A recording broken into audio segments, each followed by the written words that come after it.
Bonjour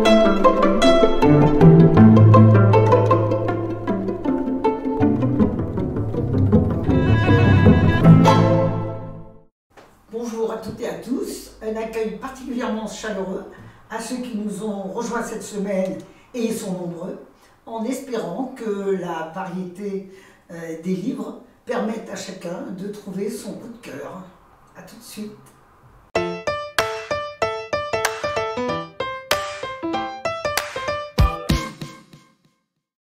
Patrick Humbert, que voilà justement, est un écrivain français agrégé de lettres. Il enseigne la littérature, son œuvre est couronnée de plusieurs prix littéraires et ses livres témoignent du basculement de la société, de la montée des périls, mais aussi de l'énergie de la vie.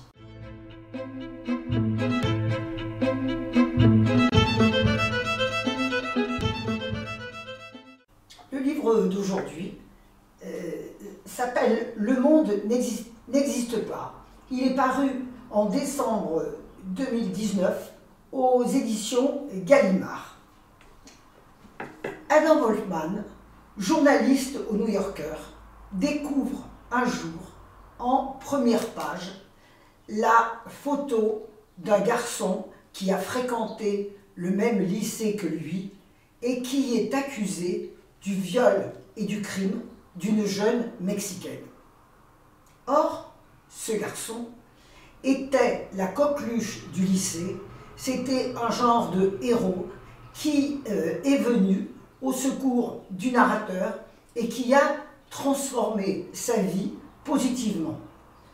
Le narrateur ne peut pas croire à la culpabilité de ce garçon dont il garde un souvenir ému, bien que les années qui le séparent de cet épisode de sa jeunesse soient maintenant conséquentes, puisque cela fait une vingtaine d'années qu'ils ne se sont pas revus.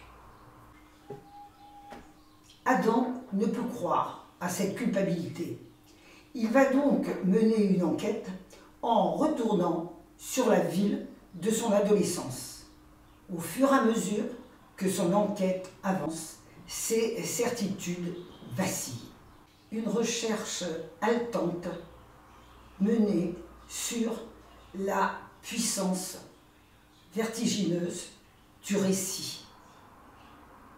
Dans une société où vérité et fiction s'entremêlent, peut-on dégager une ligne de conduite?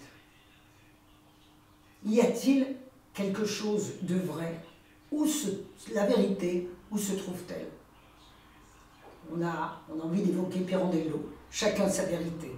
Et je pense qu'ici, c'est quelque chose qui est tragique.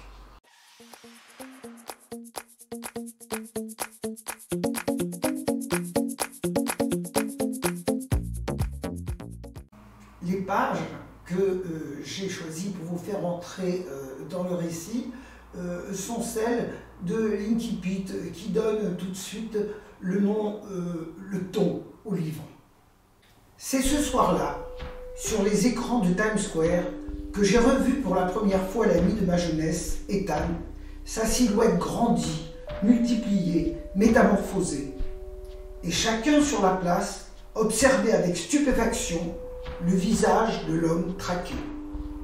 Mais personne, au milieu de ces visages levés, n'était aussi stupéfait que moi. La marée des images m'enveloppait. Tous les écrans de cinéma et de publicité remplacés par la silhouette obsédante en jean et t-shirt noir d'Ethan.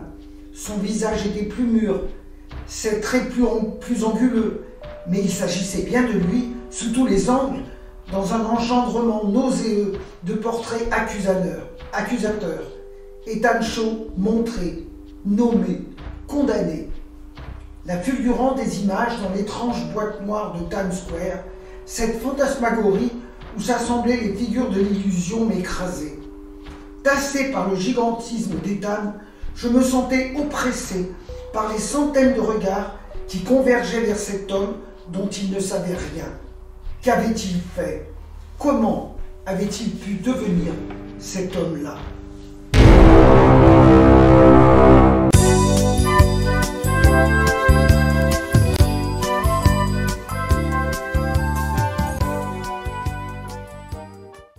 Un roman qui, sous l'alibi du roman policier, remet en cause les médias, le gouvernement, la vérité, mensonges et réalité s'entremêlent dans notre propre existence.